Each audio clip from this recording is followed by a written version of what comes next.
औज़ बिल्लाह मिनश्शैतानिर्रजीम बिस्मिल्लाहिर्रहमानिर्रहीम। हुआ वही जिसका डर था, आखिरकार वो इख्तलाफात सामने आ गए और राहें जुदा हो गईं। वही बात जो बहुत सारे लोग बहुत दिनों से कर रहे थे कि ये सिर्फ और सिर्फ अपने मफादात के लिए इकट्ठे हुए हैं, और आज हमने देख लिया है और फिर बहुत दिनों से हम महसूस कर रहे थे इस बातों को कि ये मफादात इख्तलाफात में बदलने वाले हैं और बहुत सारी बातें सामने आने वाली हैं। और फिर वही हुआ जो कि हम एक्सपेक्ट नहीं कर रहे थे। आज की वीडियो में हम बात करेंगे पाकिस्तान की हुक्मरान तबके पीडीएम के हवाले से।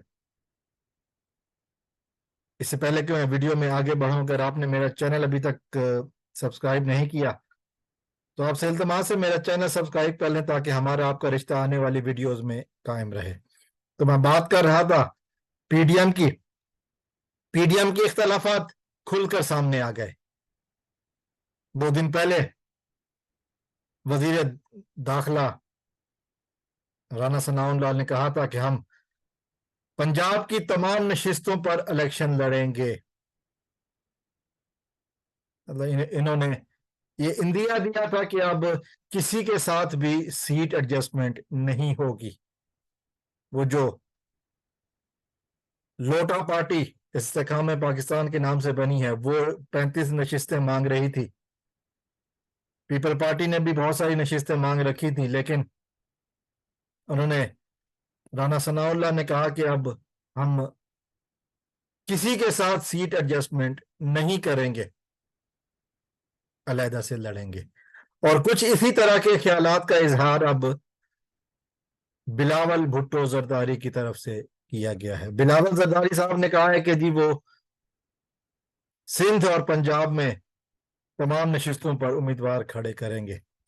सोचने की बात यह है कि ये चीजें जब जब इनकी राहें जुदा हैं तो फिर ये इकट्ठे किस बात पे हुए थे? इकट्ठे हुए थे, ये सारे चोर इकट्ठे हुए थे एक मुनसिफ से छुटकारा हासिल करने के लिए। चोर रास्ते से इक़्तिदार में आए और अब चूंकि इक़्तिदार का टाइम खत्म हो रहा है तो अब ये अपनी असलियत पर आ रहे हैं। जो मफादात इनके थे, मिले या नहीं वो और बात है। मिले तो जाहिर है कि अपने चोरियों के मुकदमे इनके खत्म हो गए, लेकिन अब इनके साथ क्या होगा? क्योंकि मैंने हमेशा अपनी वीडियोस में यही कहा है कि जिस दिन इलेक्शन होंगे उस दिन होगा दमादम मस्त कलंदर, फिर अवाम की आवाज सुनाई जाएगी। लोगों ने यूट्यूब पर होने वाले मुख्तलिफ सर्वे देख लिए। मैंने खुद 100 के करीब सर्वे वाली वीडियोस देखी हैं। नविश्ता दीवार अब पीडीएम के हक में नहीं है। अगर पीटीआई का रास्ता न रोका गया तो फिर देखते हैं कि इमरान खान को वजीर आजम बनने से कौन रोक सकता है।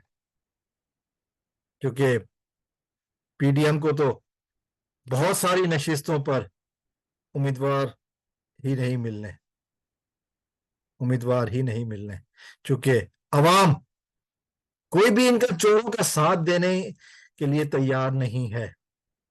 90% of the ticket holder of Punjab PTI के साथ खड़ी है। जो 5% छोड़ कर गए हैं उनमें से अक्सरियत तो वही है कि जिनको जबरदस्ती छुड़वाया गया।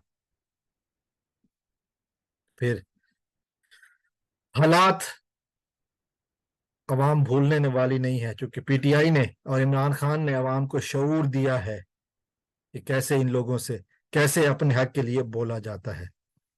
बहरहाल आज की खबर कि अब पीडीएम के इख्तलाफात खुलकर सामने आ रहे हैं। मौलाना साहब पूरे सूबे पर कब्जे के बावजूद नाराज हैं। जो दुबई में मीटिंग हुई वो नाकाम हुई। आसिफ जरदारी साहब लाहौर में और शहबाज शरीफ साहब भी लाहौर में जोड़ तोड़ عروج پر، پیسوں کا کھیل طویل، اور ابھی تک تو نگران سیٹ اپ کے لیے بھی بات چیت پوری نہیں ہوئی۔ ملتے ہیں اگلی ویڈیو میں، اجازت چاہتا ہوں۔ السلام علیکم ورحمۃ اللہ۔ پاکستان زندہ باد۔